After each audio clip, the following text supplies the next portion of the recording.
श्री शिवाय नमस्तुभ्यम हर हर महादेव। महाराष्ट्र राज्य के धुले जिले के सिरपुर श्रीपुर में गुरुजी पंडित प्रदीप मिश्रा जी द्वारा हाटकेश्वर शिव महापुराण कथा शुरू हो गई है। यह 7 दिवसीय शिव महापुराण कथा है जो कि 1 से 7 दिसंबर तक आस्था और यूट्यूब के माध्यम से दोपहर के 1 बजे से 4 बजे तक देखी जा सकती है। आज मतलब तीसरे दिन की शिव पुराण कथा जो कि 3 दिसंबर को पूर्ण हुई है। आज की शिव महापुराण कथा में गुरुजी ने कुल 18 उपाय पत्र और उपयोगी जानकारियां दी हैं। सभी की जानकारी आपको इस वीडियो के माध्यम से मिलने वाली है। अगर किन्हीं कारणवश आपने आज की कथा नहीं सुन पाई है तो पूरी कथा का रास्ता तो आपको इस छोटे से वीडियो से प्राप्त होने वाला है। बढ़ते हैं बिना किसी देरी के आज की कथा की पहली विशेष जानकारी की ओर। कथा शुरू होते ही गुरुजी ने कहा, दवाई भी जीते जी खाना चाहिए क्योंकि मरने के बाद दवाई खाने का कोई फायदा नहीं होता है। उसी तरह शिव पुराण कथा या फिर भगवान का भजन भी जीते जी करना चाहिए क्योंकि मरने के बाद उसका कोई भी औचित्य नहीं है। दवा का असर और भगवान का असर जीते जी होता है।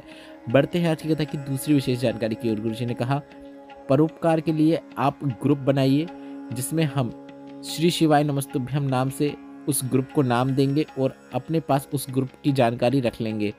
अगर कोई मदद के लिए आपसे संपर्क करेगा तो आप सीहोर विटलेश्वर सेवा समिति से संपर्क कर सकते हैं और हम उस व्यक्ति की पढ़ाई में या फिर जिस क्षेत्र में उसकी मदद कर सकते हैं जिसमें उसकी आवश्यकता हो मदद करने का प्रयास जरूर करेंगे। बढ़ते हैं आज की कथा की तीसरी विशेष जानकारी की ओर। गुरुजी ने कहा, अपने कक्ष में मुस्कुरा के बात करना चाहिए। पति को पत्नी से, पत्नी को पति से मुस्कुराते हुए बात करना चाहिए। मुंह फुलाकर बैठ जाना, गुस्से में बैठ जाना ऐसा बिल्कुल नहीं करना चाहिए। घर में बेटा आए या पति आए तो पत्नी को उसे देखकर मुस्कुराना चाहिए ताकि उसका आधा टेंशन घर आते ही तुरंत घर से बाहर हो जाए। याद रखिए, जीवन का आनंद पूरा समाप्त करके बैठे हो, शून्य करके बैठे हो अगर आप मुंह फुलाकर या फिर गुस्से में बैठे हो।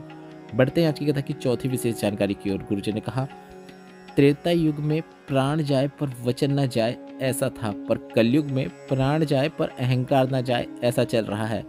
क्योंकि आप किसी को भी अपने से छोटा समझ लेते हो। आपको कभी भी किसी को अपने से हल्का नहीं समझना है। किसी को भी छोटा मत समझो।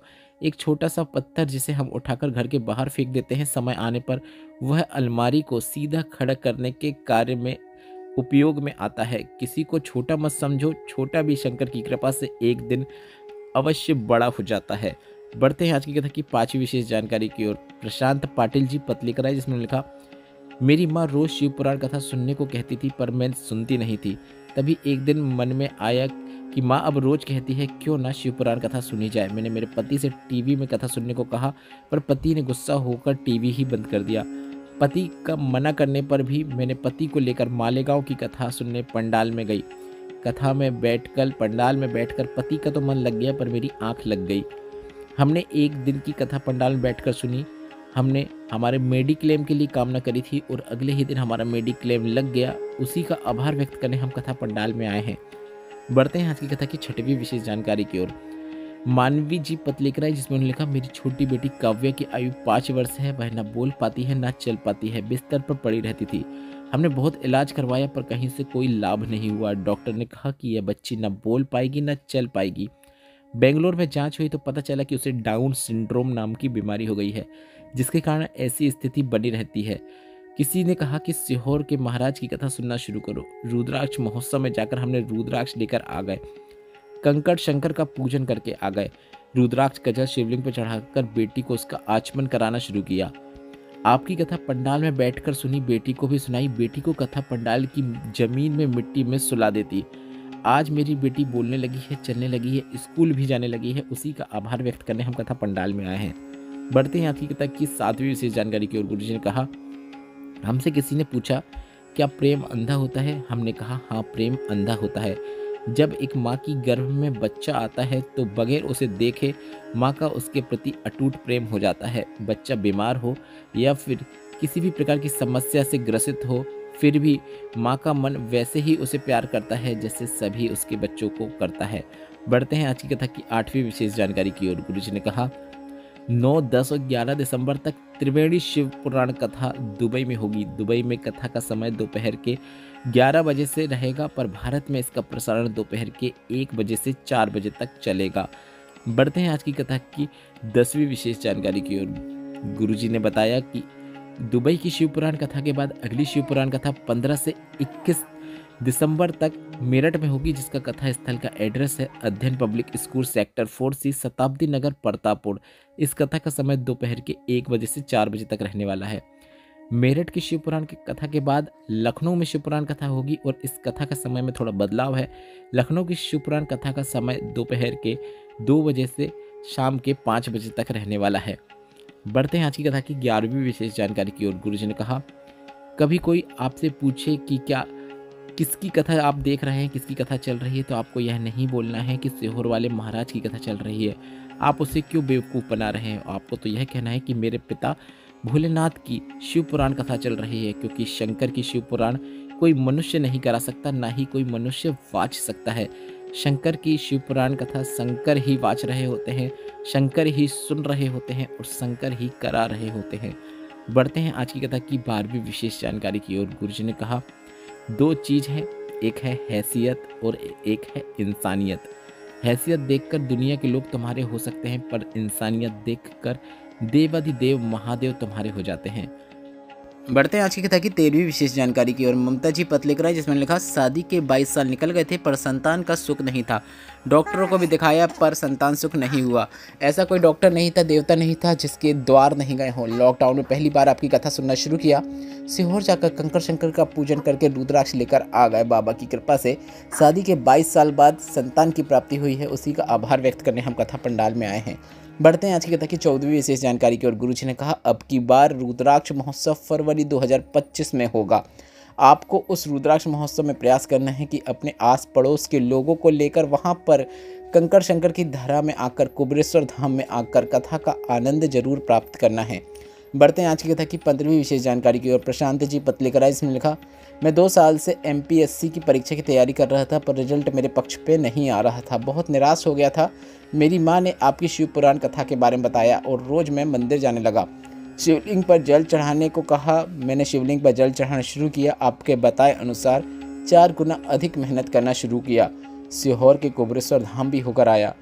मैंने पशुपतिनाथ व्रत भी किया। बाबा की कृपा से मेरी सरकारी नौकरी लग गई है, उसी का आभार व्यक्त करने हम कथा पंडाल में आए हैं। बढ़ते हैं आज की कथा की 16वीं विशेष जानकारी की ओर। गुरुजी ने कहा, अगर कोई गाली भी दे, कोई आपको अपशब्द भी कहे, बुरा भला भी कहे, तो उसे आपको उस समय चुप होकर ही जवाब देना है, क्योंकि जवाब समय देगा। क्योंकि समय बहुत बलवान होता है। व्यक्ति कितना ही बड़ा अहंकारी क्यों ना हो, बलवान हो, कितना ही बड़ा धनवान क्यों ना हो, एक ना एक दिन उसका भी समय अवश्य पलटता है। बढ़ते हैं आज की कथा की 17वीं विशेष जानकारी की ओर। सोनी जी पत्र लिख रहे हैं, जिसमें लिखा, मेरा छोटा बेटा जो कि 13 साल का है, बचपन से उसे थैलीसीमिया नाम की बीमारी हो गई। बचपन से ही उसका खून नहीं बनता था। डॉक्टर ने ऑपरेशन करने को कहा और ब्रोन मेरो ट्रांसफ़र की भी कहा। 13 साल से उसे हमेशा ब्लड चढ़ता हुआ आ रहा था, जब से उसने जन्म लिया। एक दिन हमने आपकी कथा टीवी में सुनी। कंकर शंकर का पूजन करके हम रुद्राक्ष लेकर सीहोर कुबेरेश्वर धाम से आ गए। रोज़ रुद्राक्ष वाला जल शिवलिंग पर चढ़ाकर बच्चों को आचमन कराने लगे। बच्चे का खून बन जाए ऐसी बाबा से कामना करने लगे। 3 से 4 महीने तक हमने किया, उसके बाद उसका खून बनने लगा। पहले उसका खून 4 से 5 ही रहता था, अब 10 रहने लगा है। उसी का आभार व्यक्त करने हम कथा पंडाल में आए हैं।